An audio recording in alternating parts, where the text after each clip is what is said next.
Assalamualaikum warahmatullahi wabarakatuh. Sahabat As-Sadat Channel yang dimuliakan oleh Allah.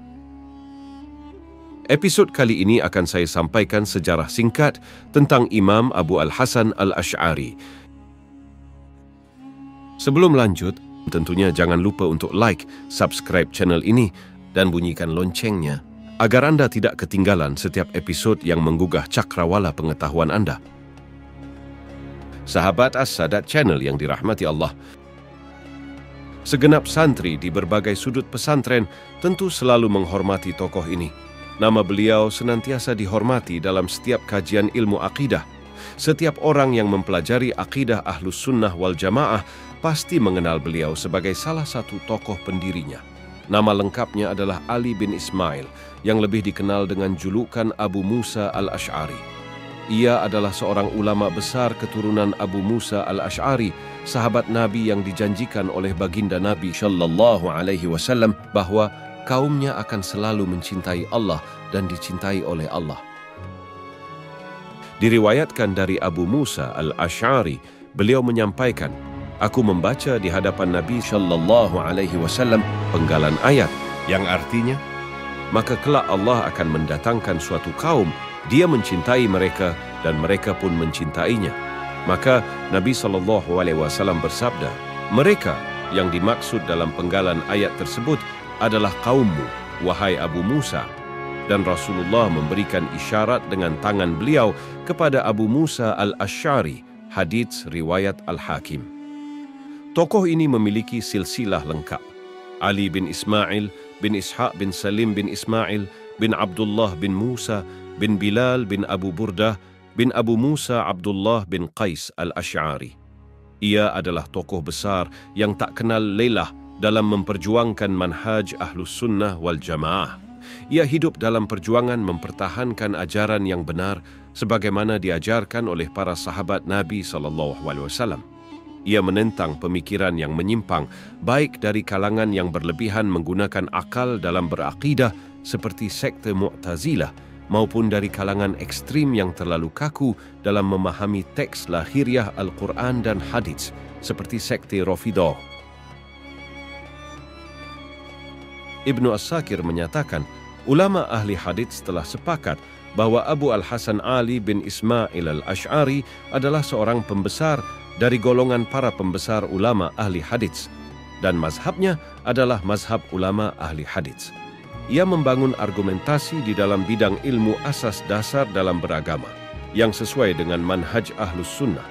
Ia juga menolak atas bantahan orang-orang yang membuat perselisihan dari golongan yang sesat dan pembuat bid'ah.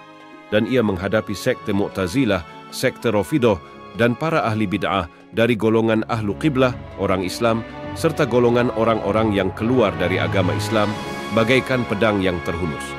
Barang siapa yang memakinya, melaknatnya, ataupun mencacinya, maka ia telah membuka jalan untuk berkata kotor kepada segenap pengikut Ahlus Sunnah. Ibnu As-Sakir, Tabi'in Kizb Al-Muftari, Kairo, Dar Imam Razi, 2010, halaman 113.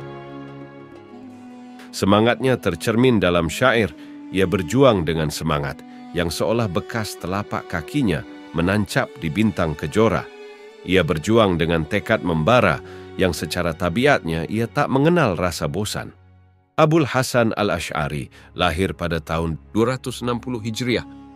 Sejak muda, ayahnya meninggal dan atas wasiat ayahnya, Abu Hasan Al-Ash'ari belajar sanad hadits kepada Syekh Zakaria As-Saji, seorang ulama terkenal dalam ilmu hadits dan fiqih yang juga murid terbaik Imam Ahmad bin Hanbal.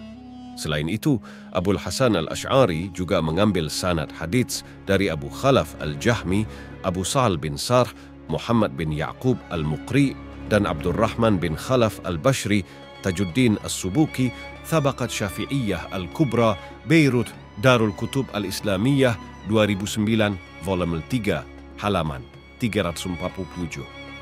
Meskipun pada masa mudanya Abul Hasan Al-Ash'ari belajar kepada Ali Al-Jubai, seorang ulama Mu'tazilah dan ayah tirinya, pengalaman ini malah menjadi bekal untuk mematahkan argumentasi Mu'tazilah ketika ia dibutuhkan untuk membela manhaj Ahlus Sunnah wal Jamaah. Ibnu As-Sakir menceritakan, ketahuilah, sungguh Abu Al-Hasan tidaklah membuat bid'ah pemikiran, bukan juga mendirikan mazhab baru, akan tetapi ia meneguhkan mazhab ulama terdahulu. Ia membela manhaj yang dibawa oleh para sahabat Nabi sallallahu alaihi wasallam, maka penisbatan kepadanya adalah disebabkan ia meneguhkan jalan para ulama salaf dengan argumentasinya. Ia berpegang teguh serta mendirikan argumentasi yang kuat atas manhaj ulama salaf. Maka yang diikuti dari manhaj Abul Hasan beserta dalil-dalilnya disebut dengan Asy'ariyah.